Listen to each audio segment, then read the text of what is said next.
The best view comes after the hardest climb, isn't it? Trekking teaches you a lot of things. Climbing a mountain makes you more humble. It teaches you what your value is. It increases your endurance to sustain in the real world. It will definitely give you solution to all your problems. I seriously love trekking a lot. And just like many of you, I have also done a few treks here and there. And today I have got you a story of one such experience that I recently had, and it was like life changing experience. So today I'm going to share you all the details that I went through throughout that entire trek. Please stick to the end of this podcast. It's going to change the perspective of how you should look at the life. Welcome to the 19th episode of Unboxing Stories. This is Shivam Hasurkar. Today is kind of a unique episode where we are going to talk about an experience that I had recently. Few months ago, me and my cousins we planned a trek to Himalayas with an organization. It was amazing experience. Today, I'm going to share, like, just to give the gist of the podcast. We are going to go through the entire journey that we had for 6 days. And personally speaking, there were three major incidents or experiences, I can say, which were really like eye openers. And we all have that inside us. But this trek, especially for all of us, let's say there were 24 people with the organization for the trek, and most of us experienced all of these, and it was really eye opener. So let's begin one by one. I'll start with the entire journey, and mostly at the end of it, there are going to be three beautiful experiences, which is going to just change your perspective too, hopefully. There are going to be people that I'll introduce as I go on with the story, but just stick to the end of it. You're going to love it. Usually, I would be okay if you listen to this episode or this podcast while doing something, but today I'll recommend to listen this and this entirely. Focus entirely on this podcast. Sit silently, meditate, lie down, just take a like slow walk and take it all in. It's going to be amazing. Here we begin. So roughly around December, January, the planning for this trek, two of my cousin sisters started planning for this trek, and we were thinking of registering to it, but like none of us had gone to this like a Himalayan trek prior, so it was a bit tough to get permission from parents and all. So we started planning in January, February.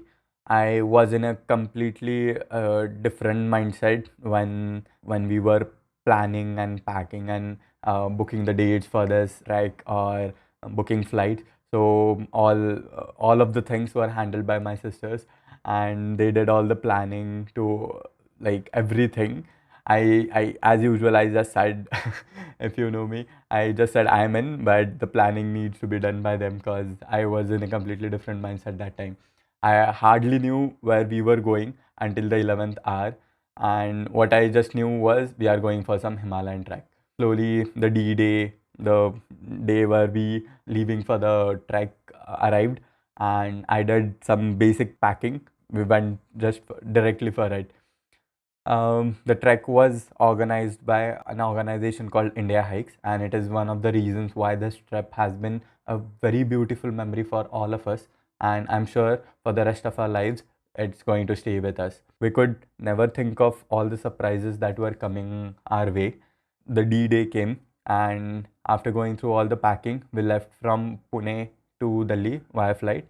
Then we took a train Delhi to Dehradun and stayed there for the night. Next day morning, we met rest of the team members, and we started our journey from Dehradun to Raithod, which was the base camp of this entire trek. The journey was amazing. Like it was a 6-7 hours drive from Dehradun to Raithod, and the road was completely tortuous, like twists and turns just through like the mountains that we go. On the way we had like amazing breakfast, lunch, literally in the heart of the mountains. All four sides, it's mountains. It was just beautiful views everywhere, and we are sitting on the top of a kind of small house and having our breakfast, omelette, and all those things. So it was just a terrific experience. We reached at the base camp, and looking at the ice-capped mountains, it was terrific.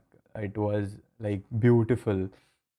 We met with our trek leader and the rest of the team, got settled in our tents. Later on, a couple of hours later, we assembled for the dinner after getting briefed about the whole trek by the trek leader and a short round of introduction of each and every one of us. Mostly, as usual, there were a lot of software engineers with us. But yeah, as we were waiting in line for the dinner, someone just said, we overheard that there's going to be gulab jamun for the sweet dish. And we were like, yeah, it's, I guess it's just kind of a joke. Because though Raithar was a good, like, small town itself, but why would anyone expect of the, like, have the privilege of having sweet dish on treks? So we were not expecting at all. But later we were totally confounded that gulab jamun was actually there at a trek base camp, 7,000 feet. Very cold, but still they made that. And not only on the first day, but we had sweet dishes every day, no matter what altitude we were on. Next day we had some basundi type Uttarakhand special dish. Then there was jalebi. Every night there was some or the other sweet dish that they arranged for. It is really appreciable of the organization to serve such hot and up to the mark food for all of us.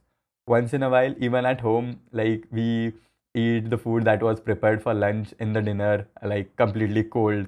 But here on the trek, they made sure that we were served appetizing, delicious, and really hot breakfast, lunch, and dinner all throughout.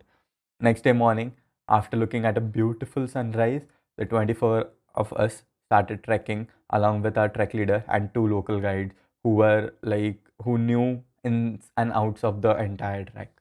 It was a moderate hike of 4 hours from Raithar to Goi, which was our second base camp. Goi was at an altitude of like roughly 9,630 feet. It was a wonderful ascent through the oak and maple trees, the forest. It was just amazing. It was a short hike, but we stopped a lot of times and we tried to, like, break ice with each other, get to know each other. So we reached Koi and were amazed that our campsite is already ready with all the tents and stuff. We were like, how did this happen? The support team used to wrap up our last campsite, clean everything, and with the help of mules, reach the next campsite faster with all the material, the setup, the tents, and everything, and set up all the whole campsite, including kitchen tents, the common tent, and individual tents before we arrived. So this was the level of precision that the organization followed. Gui campsite was literally soothing. A beautiful view, mountains around. All the mountains were like filled with complete forest, dense forest, beautiful trees with pink flowers. It was just kind of beautiful.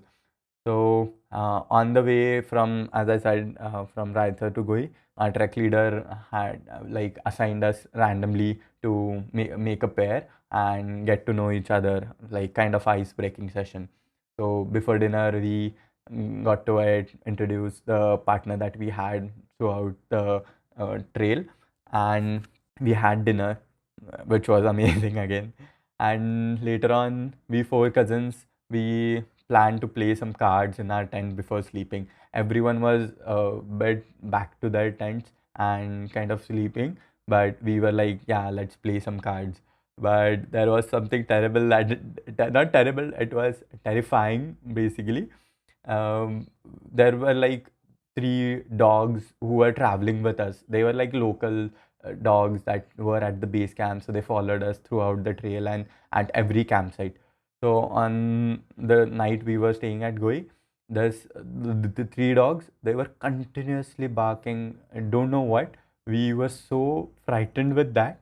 and no one was literally even trying to get out of the tent because everyone was afraid. We don't know what is it. It was completely dense forest, like few meters away.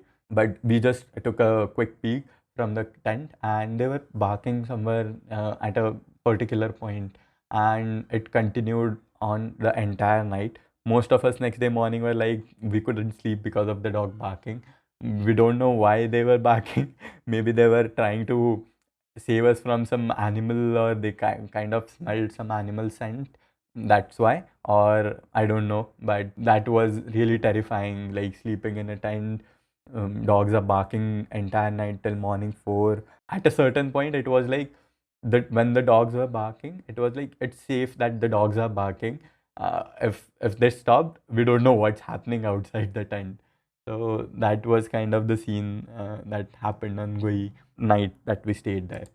Next day morning, we woke up, got ready, and we were taught how to unpitch our tents. We began the small trek. It wasn't a big ascent, so like when we are going on mountains, you and at this height, you have to acclimatize with the rising cold and the thin atmosphere. So the second day of the trek was from Goi to Chilapada, and it was a small, like maximum 2-3 hours of trek, which also we did slowly enjoying the beautiful scenery around. Chilapada campsite was my personal best campsite that we had. It was a beautiful cliff at one side with the mountain view and high mountains on the other end. It was like 10,515 feet high. The afternoon that we reached on Chilapada campsite, just after the lunch, there was a motivating pep talk by our trek leader, Shashank Unyal. He is kind of a great person, which we will like unfold slowly throughout this episode. Cause the next day was summit day, and if we had to see the sunrise from the summit, we had to start very early morning. Early morning, as in we had to leave Chilapada campsite by 4 a.m. That implicates that each and every one of us had to be ready by 4. So this was a big task, and he did that very well. Right from the first day, he was motivating us that looking like the sunrise from the summit is going to be amazing. He was motivating each and every one of us. So that played an important role in getting all of us ready by 4 and leaving Chilapada campsite by 4:15. The moment we reached Chilapada, we intersected with one another trek group which was returning from the summit. And like looking at their faces and the talk they were having, they were not at all happy as they missed the sunrise because they started really late because of few members in the group and didn't had a pleasant summit visit. When you leave like morning 7-8 from Chilapada, and if you go just before reaching the summit, the forest line gets clear. It's completely clear. You won't have the shade of forest. The direct sun rays would come on you, and when you reach the summit, it would be so hot. Like you'll be probably reaching there like 10, 11, or 12 o'clock around, and the sun direct above your head. You won't be able to stay there for like max. You'll be able to stay there for half an hour or 1 hour or so. That's why leaving early as possible was so important to enjoy the whole summit. So we all slept as early as possible, and each and every one of the group members was ready by 4:15, and we started the trek through pitch dark, snowy path, extremely cold. We were shivering completely, but slowly we were ascending through, motivating, pushing each other so that we all make it right in the time for the sunrise at the summit. So we had a structure kind of thing when we were trekking from any campsite to any other campsite. So the structure was kind of, there was one guide leader at the start. The trek leader would be in the middle, and there would be another guide at the last, and no one passes the end points. Both the guides, no one goes ahead, and no one gets left behind the last guide. And the trek leader in middle was keeping up the pace of everyone together. Just before reaching the summit, there was a time like we were completely unsure if we would be able to see the sunrise from the top, because through those snow coated mountains, the sun was about to pop out any minute. And we were completely like, it's just like we were able to look at the summit, and still we were afraid that we'll miss the sunrise from the summit. So me and Sumesh sir, we were with the leading guide, and we requested and we rushed. The leading guide just pointed out, go from here, here, here, and we both just rushed, leaving everyone behind, to reach the, because it was completely uncertain that whether anyone of us would be able to see the sunrise from the top. But we rushed as fast as possible. Finally, we reached the summit, both of us together, and oh, it was wonderful. The feeling was amazing. And in some moments, almost everyone slowly reached the top. That mesmerizing sunrise stole every thought in the mind. It just completely cleared the entire mind, and we were just so amazed with the sunrise. It was beautiful. It was just amazing. I cannot put it in words, but it's amazing.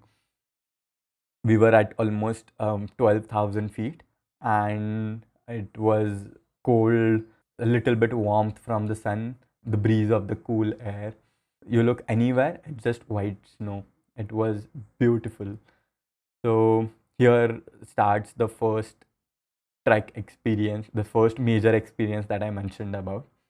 So as we reached, after like 15-20 minutes, everyone was settled, and after looking at the sunrise, everyone moved around here and there and started clicking photos and videos, and like just normal like we people do. But our trek leader Shashank gathered everyone around. He asked, "What is the way we humans communicate nowadays?" So, which is like text to anyone. We do texting on this mobile, laptops, PCs, and chat with each other.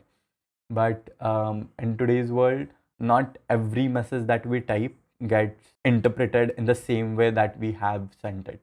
So the message that we sent may not be received as the same message at the other end.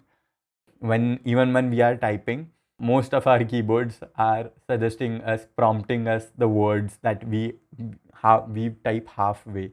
So it's like the prompt is controlling us what we want to type next, and keep on suggesting us, and hammering our actual process of writing a message.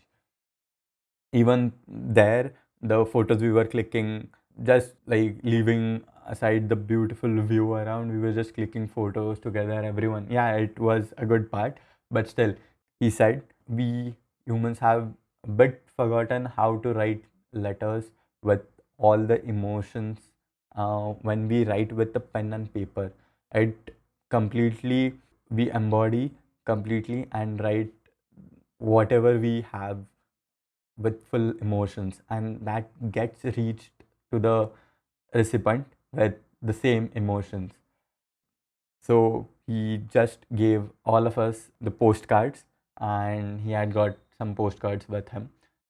So he just instructed each and every one of us to find a place, go sit there, and start writing letter to anyone in the world, like someone you love, your parents, your future self, or anyone, cousins, sisters, anyone you want to write, you can.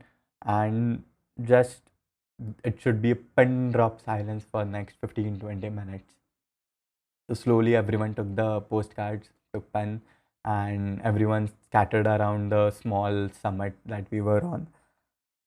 So slowly, everyone settled down. The pin drop silence was amazing. It was just the sound of cool breeze going around. As I mentioned, it was a bit cold, but the warmth of the sun was keeping it like balanced. We started writing the letters, and I just cannot like explain why and how. The emotions started flowing entirely, like completely, and we, like, I wrote personally for three letters, one for my future self, one for my parents and my sister, and the third one, I'm happy that it never got delivered to anyone. But yeah, these three letters. And after writing these three letters, when I just saw around to the other people, I'm sure like most of us were completely filled with emotions.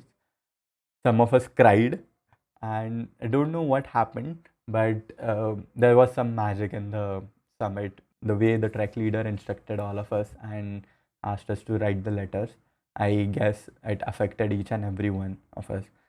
And that was kind of the first experience. After some time, we started descending, and we were going back to the campsite, Nayata campsite, which was 9,186 feet.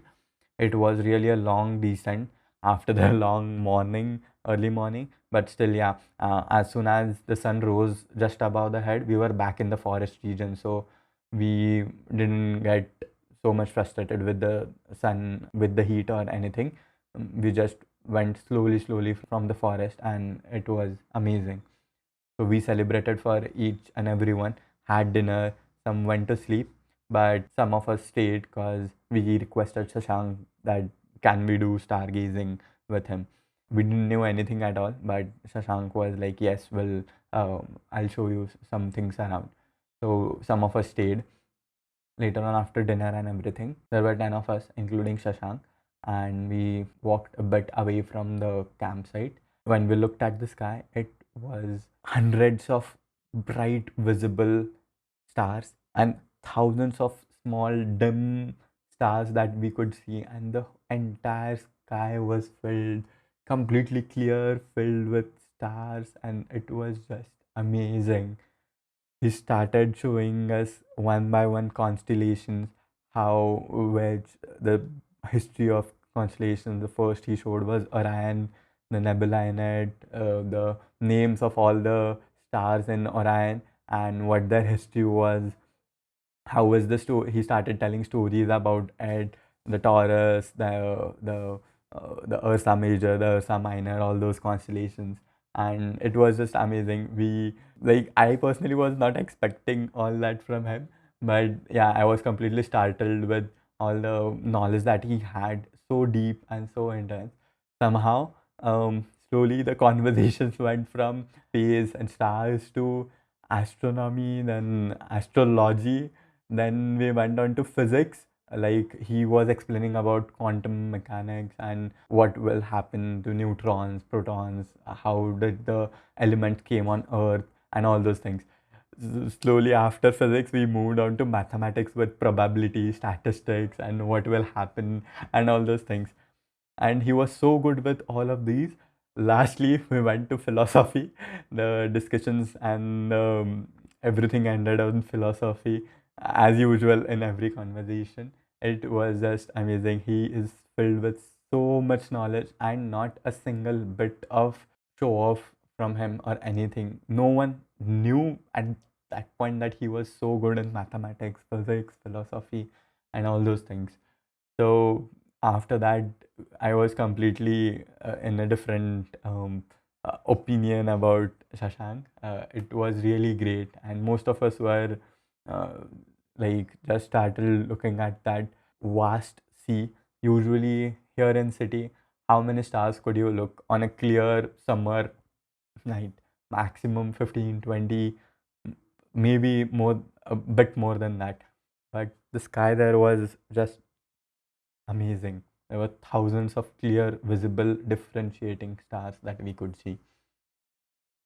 We came back to campsite and we slept peacefully entirely because the experience of summit stargazing was amazing. Next morning, we had to descend from Nayata back to Raithur, our base camp. But on the way, we stopped at a certain point in forest as instructed by the trek leader, and we waited till everyone came at that point. Slowly, the guides and the last guide also came along with everyone that was left.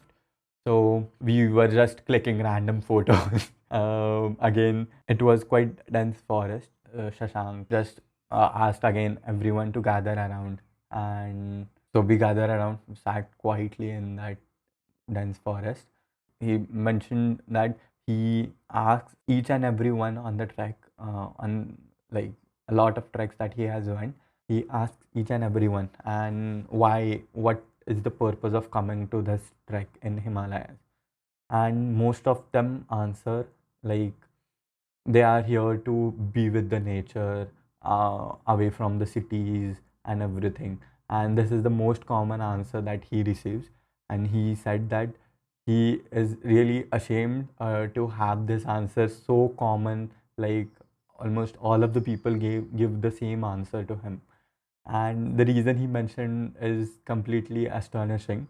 But he continued that out of the 365 days that you live in a year, uh, you work in those cities, big offices, buildings, and your houses, the concrete jungle that we call the metro cities or whatever it is.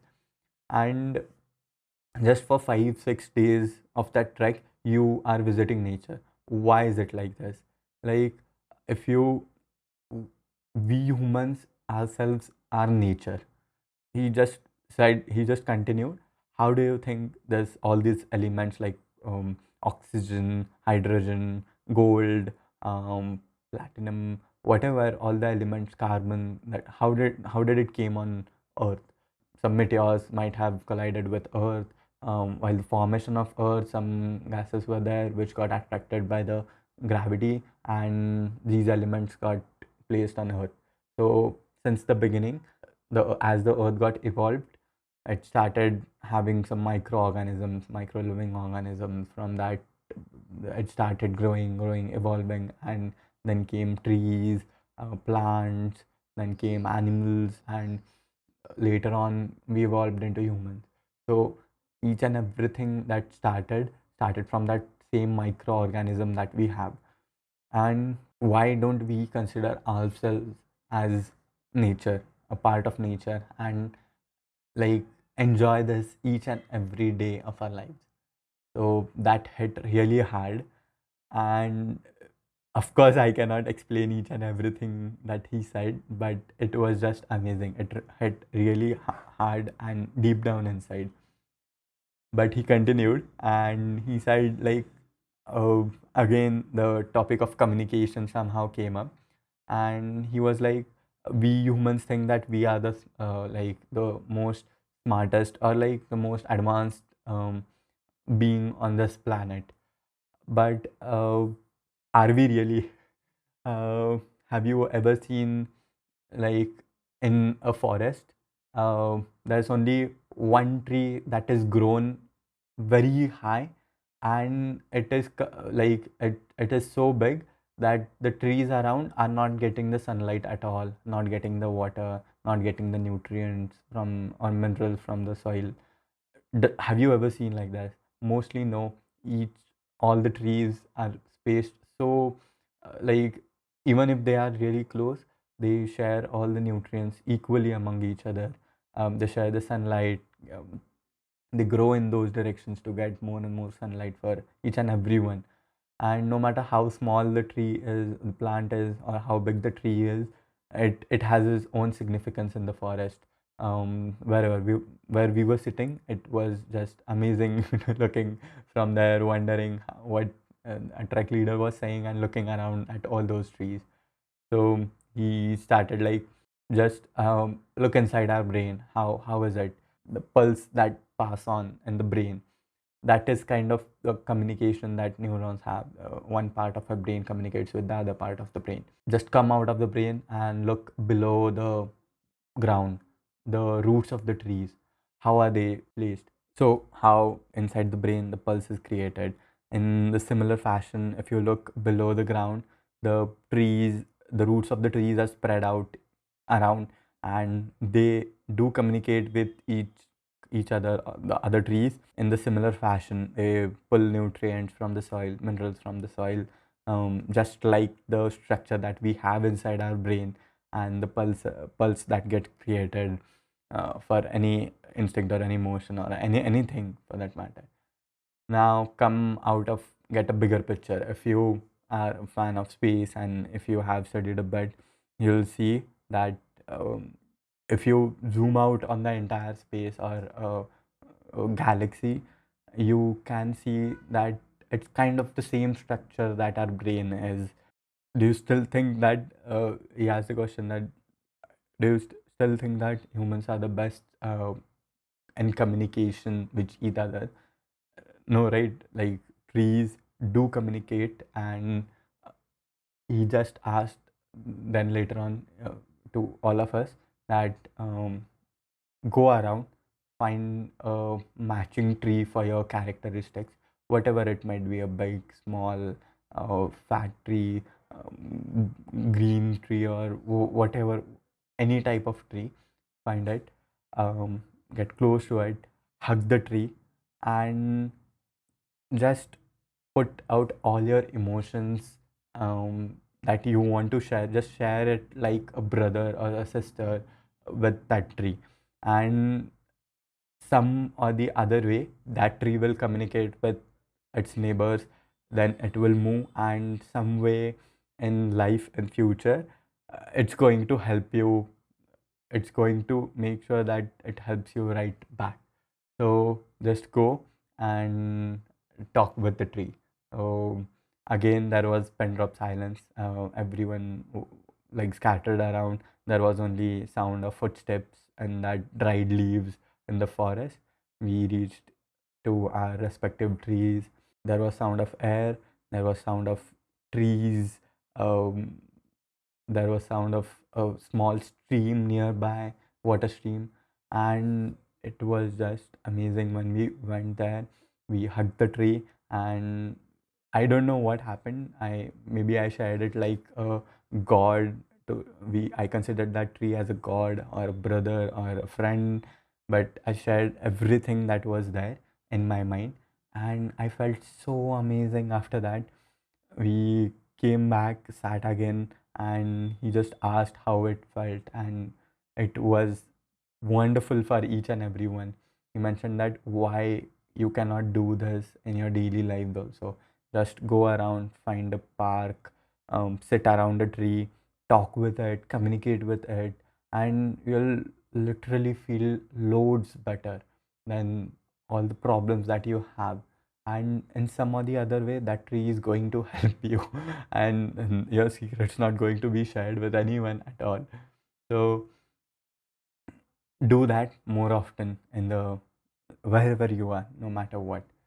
After that session, we just went with me and Nikhil and said just thank you to track leader Shashank. It was one hell of an experience, and it was so amazing. Like it just we couldn't like gather around all the things that were happening. After that, looking at every tree, the perspective has changed. That we I look at each and every tree after that with some significance, that yeah, this tree has some significance, no matter how small it is, wherever it is. Whole perspective changed after having experienced that. Finally, we reached base camp. I enjoyed the last day. There was jalebis as sweet dish for the night, and next day morning, everyone was on their way, and unwanting but a wonderful end to the trek. I would 100% recommend to experience this Dayara Bugyal Trek with India hikes. I'm not sure you'll get a trek leader like Shashank, but definitely go and experience this once in a life. It's amazing. Thank you so much for listening to the entire podcast. And I hope some of you might have got those emotions that I felt then, but definitely not just listening to this. You should and must experience this once. Plan your next trek as soon as possible and enjoy. I'm going to post all the photos that I have from this trek and all the experiences on my Instagram page from the date of release of this podcast for next 5 6 days. It's going to be a spam, but there are a lot of photos. But these are all the memories that we shared with each other. Just if you want to take a glimpse of it, go to my Instagram page and look for all the photos that there are. Thank you for listening to the entire episode. Keep on listening to Unboxing Stories.